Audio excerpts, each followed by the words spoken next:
एक यात्री मेरी बस से सुनसान जगह पर उतर गया। मैं ये जानने वापस गया कि क्यों, और काश मैं कभी वापस नहीं जाता। मुझे ऐसा लग रहा है जैसे या तो मैं पागल हो रहा हूं या फिर मैंने कुछ ऐसा देख लिया है जिसे देखने के लिए मैं बना ही नहीं था। मेरा एक हिस्सा चाहता है कि कोई मुझे समझाए कि इसका कोई तर्कसंगत कारण है, लेकिन मेरा एक बहुत बड़ा हिस्सा जानता है कि ऐसा नहीं है। मुझे बस ये सब बाहर निकालना है ताकि ये मेरे दिमाग के अंदर कैद होकर ना रह जाए। ये सब करीब 3 महीने पहले शुरू हुआ। मैं एक लंबी दूरी की बस यात्रा पर था, उनमें से एक जो एक दिन से भी ज्यादा चलती है। मैं साल में 2-3 बार ऐसा करता हूँ अपने परिवार से मिलने के लिए। फ्लाइट से सस्ता पड़ता है और सच कहूँ तो मुझे इसमें एक अजीब सा सुकून मिलता है। लगातार चलती बस, खिड़की के बाहर धुंधली होती दुनिया, ऐसा लगता है जैसे आप कहीं भी नहीं हैं और हर जगह हैं। आप बस एक यात्री हैं, एक अस्थायी परछाई, एक धातु के डिब्बे के अंदर, और कुछ समय के लिए आपकी असली जिंदगी की कोई समस्या आपको छू नहीं सकती। ये यात्रा का रात वाला हिस्सा था। बस के अंदर अंधेरा था, सिर्फ डैशबोर्ड की हल्की हरी रोशनी और कभी-कभी सामने से आती गाड़ियों की हेडलाइट्स का उजाला। ज्यादातर यात्री सो रहे थे, अपनी सीटों पर ढीले पड़े हुए। हवा में बासी एसी की गंध थी और किसी के फास्ट फूड की हल्की मीठी खुशबू। बस इंजन की गहरी लगातार आवाज ही सुनाई दे रही थी, जो आमतौर पर मुझे सुला देती है। लेकिन उस रात मुझे नींद नहीं आ रही थी। मैं खिड़की के पास बैठा था, सड़क को अंधेरे में गायब होते देख रहा था। ऐसा लगता था जैसे आसमान इतना बड़ा और काला है कि पूरी दुनिया को निगल सकता है। कहीं कोई रोशनी नहीं, कोई शहर नहीं, कुछ भी नहीं, बस सड़क, सूखी जमीन और तारे। शायद रात के 2 या 3 बजे होंगे, और तभी वो हुआ। बस के आगे एक लाइट जली। मैंने एक लड़के को देखा, मेरी ही उम्र का होगा, 20-22 साल का। उसने हुडी पहन रखी थी और बड़े हेडफोन लगाए हुए थे। मैंने उसे पहले भी देखा था। वो चुप रहता था, किसी से बात नहीं करता था। वो ड्राइवर के पास गया। मुझे उसकी बात सुनाई नहीं दी, बस धीमी आवाज। ड्राइवर एक भारी शरीर वाला आदमी, सफेद काली मुछों वाला। उसने बस धीरे से सिर हिलाया, न कोई हैरानी न कोई सवाल, बस सिर हिलाया। और फिर बस धीमी होने लगी। एयर ब्रेक्स की आवाज अचानक बहुत तेज लगी। बस सड़क के किनारे रुक गई। दरवाजे खुले और ठंडी सूखी हवा अंदर आई। वो लड़का बस से उतर गया। उसके पास कोई बैग नहीं था, कुछ भी नहीं। बस दरवाजे बंद हुए और हम फिर चल पड़े। मैं उसे खिड़की से देख रहा था। उसने पीछे मुड़कर नहीं देखा। वो सड़क के किनारे नहीं चला, वो सीधा अंधेरे के अंदर चला गया, ऐसे जैसे उसे ठीक ठीक पता हो कि वो कहां जा रहा है। कुछ ही सेकंड में वो एक परछाई बन गया, फिर धुंधला और फिर पूरी तरह गायब। सब कुछ 1 मिनट में हुआ, लेकिन मेरे अंदर कुछ अजीब सा बैठ गया। ये गलत था। ऐसा कोई बस स्टॉप नहीं हो सकता। वहां कुछ भी नहीं था। तो वो उतरा क्यों? और ड्राइवर ने उसे जाने क्यों दिया? मैंने चारों तरफ देखा, कोई और जागा नहीं था, किसी ने ध्यान नहीं दिया। और तभी मैंने कुछ और देखा। अंधेरे में जहां वो गया था, एक हल्की सी चमक, बहुत हल्की, आसानी से छूट सकती थी। एक टिमटिमाती हुई रोशनी। न वो कार की लाइट थी, न किसी घर की, बस रोशनी, बिना रंग की, सफेद सी, लेकिन अजीब, जैसे वो आसपास की हर चीज से रंग खींच रही हो। वो लगातार ब्लिंक कर रही थी, ऑन ऑफ, एक रिदम में। मैं उसे तब तक देखता रहा जब तक बस मोड़ नहीं मुड़ गई, और फिर सब कुछ फिर से अंधेरा हो गया। उस रात मैं नहीं सोया। मेरे दिमाग में सिर्फ सवाल थे। जब हम सुबह पहुंचे, मैं ड्राइवर के पास गया। मैंने पूछा, वो जो रात में आदमी उतरा था, वहां क्या था? ड्राइवर ने बिना मेरी तरफ देखे कहा, वो एक डेजिग्नेटेड स्टॉप है। लेकिन मुझे पता था वो झूठ बोल रहा था। माफ कीजिएगा, मैंने कहा, अपनी आवाज को सामान्य रखने की कोशिश करते हुए। कुछ घंटे पहले पीछे कहीं हमने एक आदमी को उतारा था। मैं बस जानना चाहता था वहां क्या था। क्या वहां कोई शहर है या कुछ ऐसा जो मुझे दिखाई नहीं दिया? ड्राइवर अपने कागजात पूरे कर रहा था। उसने मेरी तरफ देखा भी नहीं। वो एक तय स्टॉप है, उसने रूखेपन से कहा। तय स्टॉप? मैंने दोबारा पूछा। लेकिन वहां कुछ भी नहीं था, न कोई बोर्ड, न कोई निशान। इस बार उसने ऊपर देखा। उसकी आंखें थकी हुई थीं और बिल्कुल खाली। कुछ लोग बहुत दूर रहते हैं, उसने कहा। हम उनके लिए रुकते हैं, यही रूट है। उसका लहजा अंतिम था, जैसे दीवार से बात कर रहा हूं। लेकिन मुझे पता था वो झूठ बोल रहा था। वहां कुछ भी नहीं था जिसे स्टॉप कहा जा सके। जिस तरह से उसने जवाब दिया, जैसे रटा हुआ हो, जैसे वो ये सवाल पहले भी कई बार सुन चुका हो। मैंने उसे धन्यवाद कहा और बस से उतर गया। लेकिन अब बेचैनी मेरे पेट में एक सख्त गांठ बन चुकी थी। अगले कुछ हफ्तों तक मैंने इसे भूलने की कोशिश की। मैं अपने काम में लगा रहा, परिवार के साथ समय बिताया और खुद को समझाने की कोशिश करता रहा कि ये बस एक अजीब सी रोड ट्रिप की घटना थी। शायद वो लड़का किसी से मिलने जा रहा था, शायद वो कोई अजीब इंसान था जिसे जंगल में कैंप करना पसंद था। शायद वो रोशनी किसी हवाई जहाज की थी या कोई टॉवर जो मुझे ठीक से दिखाई नहीं दिया, लेकिन मैं इसे भूल नहीं पाया। उसका वो अंधेरे में चलना और वो बिना रंग की चुपचाप धड़कती हुई रोशनी, सब कुछ मेरे दिमाग में जल चुका था। जब मैं घर लौटा तो ये एक जुनून बन गया। मैंने इंटरनेट पर खोज शुरू की। शुरुआत में मेरी सर्च बेकार थी, बस बीच रास्ते में रुकना, आदमी रात में रेगिस्तान में चला गया, हाईवे पर अजीब रोशनी। हजारों रिजल्ट आए, लेकिन कुछ भी वैसा नहीं था जैसा मैंने देखा था। तब मुझे समझ आया, मुझे और सटीक होना होगा। मुझे बस का रूट पता था, समय का भी अंदाजा था, तो मैं लोकेशन का अंदाजा लगा सकता था। 2 राज्यों के बीच का एक लंबा सुनसान हाईवे। मैंने लापता लोगों के केस ढूंढने शुरू किए। मैंने राज्य का नाम डाला, काउंटी का नाम और मिसिंग। पिछले 5 साल का डेटा सेट किया और तभी मुझे वो मिला। वो लड़का नहीं, लेकिन कोई और, एक कॉलेज स्टूडेंट जो 2 साल पहले गायब हो गया था। उसे आखिरी बार उसी बस रूट पर चढ़ते हुए देखा गया था। उसके परिवार ने बताया कि गायब होने से पहले वो बदल गया था, चुप और अलग थलग। उसने अपने दोस्त से कहा था कि उसे एक हल्का संगीत सुनाई देता है जो कोई और नहीं सुन सकता, और उसे लगता था कि कोई उसे पश्चिम की ओर बुला रहा है। उसकी कार बस स्टेशन पर मिली थी, लेकिन वो कभी नहीं मिला। मेरे रोंगटे खड़े हो गए। मैंने और गहराई से खोजा, अपने सर्च शब्द बदले, missing, bus route, interstate number, hearing things. मुझे 8 और मिला। 3 साल पहले की एक महिला, उसने अपने पति के लिए एक नोट छोड़ा था कि उसे जाना होगा, कि कोई उसे घर बुला रहा है, एक ऐसी जगह जहां वो कभी गई ही नहीं। उसे आखिरी बार उसी बस रूट पर देखा गया था। फिर एक और 4 साल पहले का एक किशोर, उसके दोस्त ने पुलिस को बताया कि वो लड़का रेडियो के बीच बीच में आने वाले स्टैटिक से जुनूनी हो गया था और कहता था कि वो एक नक्शा है। ऐसे मैंने 12 केस पाए, पूरे 10 सालों में फैले हुए। 12 लोग, सभी उसी सड़क से जुड़े हुए। हर केस अलग था, लेकिन एक चीज हमेशा समान थी। अचानक उस रूट पर जाने की चाह, एक अजीब आवाज, संगीत या हम की तरफ बढ़ता जुनून और एक एहसास कि कोई उन्हें बुला रहा है। वे सब अलग अलग लोग थे, अलग उम्र, अलग जिंदगी, लेकिन आखिरी बार सबको उसी अंधेरे की तरफ जाते हुए देखा गया। मेरे अंदर मितली सी आने लगी। मैं पागल नहीं था, जो मैंने देखा था वो सच था। वो एक पैटर्न था। वो लड़का पहला नहीं था। डर इतना था कि मुझे रुक जाना चाहिए था। मुझे अपनी सर्च हिस्ट्री डिलीट कर देनी चाहिए थी, बस का टिकट फाड़ देना चाहिए था और इस सब के बारे में फिर कभी नहीं सोचना चाहिए था। कोई भी समझदार इंसान यहीं रुक जाता, लेकिन मैं नहीं रुक पाया। सवाल बहुत ज्यादा थे। वो रोशनी क्या थी? वो आवाज क्या थी जो सब सुन रहे थे? उन लोगों के साथ क्या हो रहा था? ये रहस्य मेरे अंदर गहराई तक धंस चुका था। ऐसा लग रहा था जैसे मैंने किसी पर्दे को बस थोड़ा सा हटाया है और कुछ ऐसा देख लिया है जो मुझे नहीं देखना चाहिए था। और अब मैं खुद को रोक नहीं पा रहा था ये जानने से कि उस पर्दे के पीछे और क्या है। मुझे पता था मुझे क्या करना है।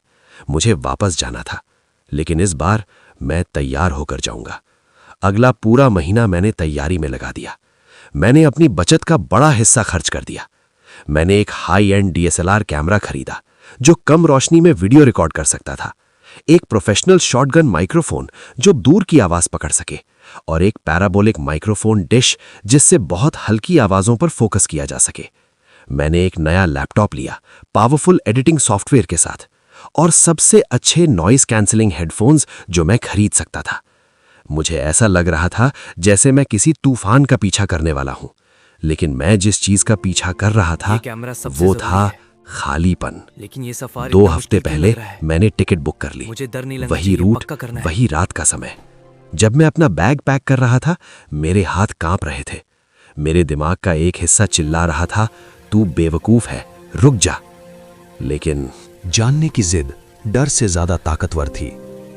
बस की शुरुआत के कुछ घंटे बहुत भारी थे। हर झटका मुझे डरा रहा था। मैं उसी सीट पर बैठा था, खिड़की के पास। मेरा बैग मेरी गोद में था, जैसे कोई पवित्र चीज हो। बस आधी भरी हुई थी। कुछ लोग सो रहे थे, कुछ चुपचाप बैठे थे। मैं हर चेहरे को ध्यान से देख रहा था। कहीं वही खालीपन, वही अजीब भाव दिखाई दे जो उस लड़के के चेहरे पर था। लेकिन सब बस थके हुए लग रहे थे। जैसे ही रात गहरी हुई और हम फिर उसी सुनसान हाईवे पर पहुंचे, मेरा दिल बैठ गया। मैं माइल मार्कर्स देख रहा था, ठीक जगह पहचानने की कोशिश कर रहा था। बाहर का दृश्य सिर्फ काला था, बिल्कुल खाली। मेरे हाथ पसीने से भीग गए। शायद इस बार कुछ नहीं होगा, शायद वो बस एक इत्तेफाक था, एक बार की घटना। मैंने खुद को समझाना शुरू कर दिया कि मैंने अपना समय और पैसा बर्बाद किया है और ये सब सिर्फ मेरे दिमाग की कहानी थी। और तभी मैंने उसे देखा। बस के आगे वही एक लाइट जली। मेरी सांस अटक गई। इस बार वो एक महिला थी, करीब 40-45 साल की। साधारण कपड़े, छोटे सफेद होते बाल और चेहरे पर बिल्कुल खाली भाव। वो धीरे धीरे ड्राइवर के पास गई। उसके कदम एक जैसे थे, बिल्कुल सपाट। उसने कुछ कहा, धीरे से। ड्राइवर ने फिर वही किया, धीरे से सिर हिलाया, बिल्कुल बिना भाव के। बस धीमी होने लगी। एयर ब्रेक्स की आवाज इंजन की गूंज को चीरती हुई आई। यही था वो पल। मेरे हाथ अपने आप चलने लगे, जैसे मैंने पहले से अभ्यास किया हो। मैंने कैमरा निकाला, वीडियो मोड ऑन किया, लो लाइट सेटिंग्स एडजस्ट की, बैग खोला, शॉटगन माइक्रोफोन निकाला और उसे कनेक्ट कर दिया। बस सड़क के किनारे रुक गई। दरवाजे धीरे से खुले। महिला बिना कुछ कहे, बिना कोई बैग के, बिना पीछे मुड़े बस से उतर गई। दरवाजे बंद हुए, बस फिर से चलने लगी। मैंने कैमरे का लेंस खिड़की के ठंडे शीशे से लगा दिया। मेरी उंगलियां सफेद पड़ चुकी थीं। मैंने रिकॉर्ड बटन दबा दिया। व्यू फाइंडर के अंदर मैं उसे देख सकता था, एक अकेली आकृति सड़क से सीधा दूर जाती हुई, बिल्कुल उसी लड़के की तरह। उसकी चाल में वही अजीब सपने जैसी ठंडक थी, जैसे वो पूरी तरह जाग नहीं रही हो, फिर भी उसे पता हो वो कहां जा रही है।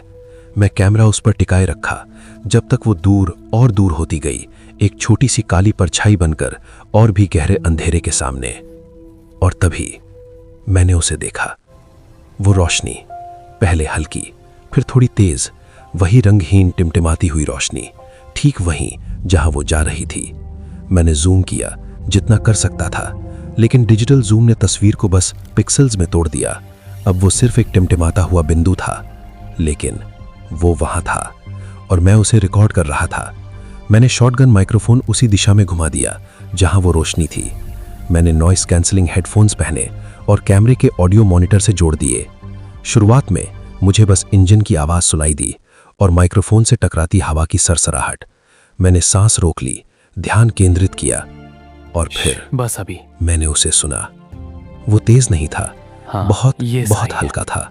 बाकी आवाजों के नीचे दबा हुआ एक हम, एक गहरी धड़कती हुई गूंज, एक ऐसी आवाज जो कानों से ज्यादा हड्डियों में महसूस होती है, जैसे वो सीधा मेरे सीने में कंपन कर रही हो। और उस आवाज ने जो एहसास पैदा किया, वही सबसे डरावना था।